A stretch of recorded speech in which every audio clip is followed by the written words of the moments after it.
असल में ये नकली या कहिए कि पाखंड मिश्रित कर्मकांड, धार्मिक कर्मकांड के नाम पर चल रहे हैं। ये समाज को बहुत हानि पहुंचा रहे हैं। वास्तव में जिस तरह कोई औषधि विशेष किसी व्यक्ति को लाभ और किसी को हानि पहुंचा सकती है, कोई भी खाद्य पदार्थ किसी व्यक्ति को लाभ व किसी को हानि पहुंचा सकता है, उसी प्रकार पूजा, कीर्तन, सत्संग, तीर्थाटन आदि कथित धार्मिक कृत्यों से हर व्यक्ति को लाभ नहीं हो सकता, बल्कि उक्त धार्मिक कृत्यों को करने वाले अधिकांश लोगों को और उन लोगों के द्वारा समाज को हानि ही होती है। यदि ऐसा ना होता तो क्या कारण है कि आज के युग में अगणित गुरुओं और उनके भक्त शिष्यों के होने के बावजूद भ्रष्टाचार, आपसी वैमनस्य आदि समाज में बढ़ता जा रहा है। आज संसार के सभी संप्रदायों से जुड़े अधिकांश लोग किसी न किसी कथित धार्मिक संस्थान से जुड़े हुए हैं। ऐसी स्थिति में तो आज कथित सतयुग जैसी सामाजिक स्थिति होनी चाहिए, किंतु फिर भी न्यायालयों में मुकदमों की संख्या बढ़ती जा रही है। हत्याएं, लूटमार, चोरी, डकैती आदि सभी तरह के अपराधों में वृद्धि हो रही है। आखिर ऐसा क्यों है? कारण साफ है।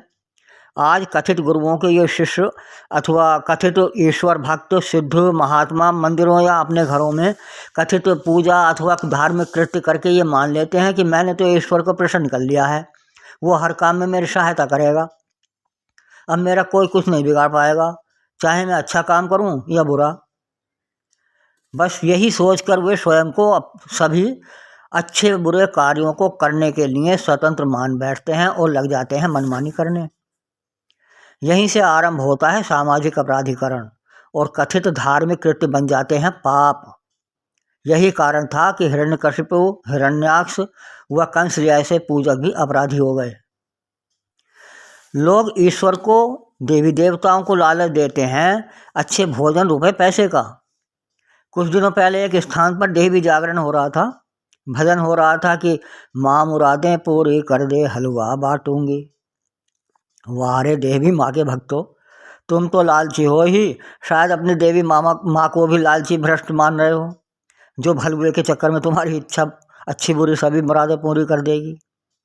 ऐसे लोग ईश्वर को मूर्ख समझते हैं, या वे समझते हैं कि रिश्वतखोर अधिकारी की तरह ईश्वर भी कीर्तन आदि से प्रसन्न होकर मेरा साथ देता रहेगा। वे सोचते हैं कि प्रसाद रूपी टुकड़ा डालने से ईश्वर प्रसन्न होकर मेरे साथ रहेगा। कितना मूर्ख समझ बैठे हैं ये लोग ईश्वर को कि संसार को भोजन देने वाला ईश्वर उनके भोजन का भूखा है। बहुत से लोग पूजा करते समय अपने इष्ट से यही प्रार्थना करते हैं कि हे प्रभु, हमने जो बुरे कार्य किए हैं उनके लिए हमें क्षमा करना और आगे भी क्षमा करते रहना। वे स्वयंभू भक्त अपने इष्ट से ऐसा नहीं कहते कि हमें बुरे कर्मों से दूर रखना, क्योंकि वे मानते हैं कि जीवन यापन के लिए बुरे कर्म तो करने ही होंगे और हमारा इष्ट भी हमें क्षमा ही कर देगा। क्या ईश्वर को मूर्ख समझने वाला व्यक्ति कभी बुद्धिमान हो सकता है? और क्या ईश्वर कभी उसकी अनुचित सहायता कर सकता है? कदापि नहीं। उल्लेखनीय ये भी है कि इन सब कार्यों के लिए उन्हें कथित धर्माचार्यगण, पंडे, पुजारी विशेष रूप से प्रेरित करते हैं, क्योंकि इन कार्यों से ही तो उनकी रोजी रोटी चलती है और वे विलासितापूर्ण जीवन व्यतीत करते हैं। सारांश में कहा जा सकता है कि यह नकली भक्ति नाम की औषधि सामाजिक रोग को बढ़ा रही है। समाज का सही उपचार नहीं हो रहा है। आवश्यकता है कि धर्माचार्यगण पहले स्वयं को समझें और फिर अपने शिष्यों को समझावें कि केवल सत्कर्म ही ईश्वर भक्ति है। यह संसार एक संस्थान के समान ही है और यह संस्थान तभी सुरक्षित रह सकेगा जब इसका हर कर्मचारी अर्थात हर व्यक्ति अपने कर्तव्य का निर्वाह ईमानदारी से करता रहेगा।